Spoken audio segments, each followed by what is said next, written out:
एक और बड़ी खबर का रुख करते केरल से आ रहे, जहां पे पलक्कड़ में ट्रेन से कटकर 4 लोगों की दुखद मौत हुई है। ये बड़ी जानकारी केरल से, जहां पे पलक्कड़ में ट्रेन से कटकर 4 लोगों की दुखद मौत हुई है। मृतकों में 2 महिलाएं, सभी 4 मृतक सफाई कर्मी हैं।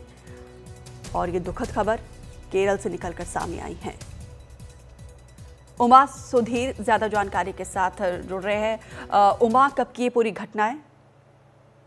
ये घटना कल हुई थी और न्यू दिल्ली से तिरुवनंतपुरम तक जो केरला एक्सप्रेस जाती है वो उस रास्ते से गुजर रही थी, जब भारतपुड़ा एक बहुत बड़ा वहाँ पे एक रिवर है, नदी है, और उसके ऊपर एक ब्रिज है। और शोरनूर रेलवे स्टेशन काफी फेमस है पालक्काड के जिले में, केरला में।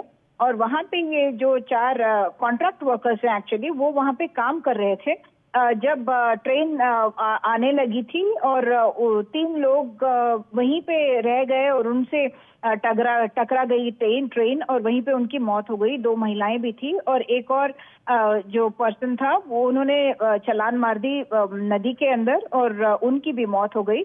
और अब कुछ फायर और रेस्क्यू ऑफिशियल्स अभी भी सेफ्टी सर्च ऑपरेशंस वगैरह कर रहे हैं कि क्या कुछ और लोग भी वहां पे थे, क्योंकि ये नदी के ऊपर ब्रिज थी इसलिए। तो कंसर्न यही है कि क्या उनको पहले अलर्ट नहीं था कि ट्रेन आने वाली है जब वो काम कर रहे थे उस इलाके में, तो क्या एक कम्युनिकेशन गैप थी जिसकी वजह से ये हादसा हुआ? क्या कॉन्ट्रैक्टर इसमें उनकी गलती है या कोई और टेक्निकल फॉल्ट था जिसकी वजह से अलर्ट नहीं आया? इस बात पर अब जांच हो रही है। तो बिल्कुल, क्योंकि सवाल यही है कि आखिर इन 4 कर्मियों की मौत का जिम्मेदार कौन है, और इस मामले में क्या अभी तक प्रशासन की तरफ से, सरकार की तरफ से कोई मुआवजे का ऐलान हुआ है? अभी तक तो नहीं, लेकिन जरूर होगा, क्योंकि ये सेंट्रल रेलवे की बात हो रही है और जब एक्सीडेंट होता है तो एक प्रोसेस तो होता ही।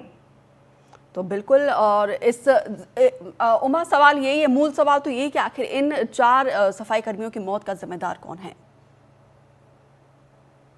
वो उसी बात पर अब जांच होगी, क्योंकि क्या इसमें कोई टेक्निकल फॉल्ट थी या ह्यूमन एरर था, या इन कॉन्ट्रैक्ट वर्कर्स को ये जानकारी नहीं थी कि उस इलाके से, उस ब्रिज के ऊपर से अब एक ट्रेन आने वाली है। ये सारी एक प्रिकॉशंस जो है वो होनी चाहिए थी, जो साफ है कि नहीं थी, और इसी वजह से 4 लोगों की बेवजह मौत हो गई। और इसलिए अब हाई लेवल इंक्वायरी होगी रेलवे डिपार्टमेंट की तरफ से भी और पुलिस की तरफ से भी होगी, ताकि इसमें दोषी कौन है उसको पहले तो उस बात पर जांच की जाएगी, और उसके बाद मुआवजे ऑफकोर्स पैरेलली उन फैमिलीज को मुआवजे की भी बात हो जाएगी। वो तो एक प्रोसीजरल बात है। चलिए, बहुत बहुत शुक्रिया उमा सुधीर विस्तार से जानकारी देने के लिए।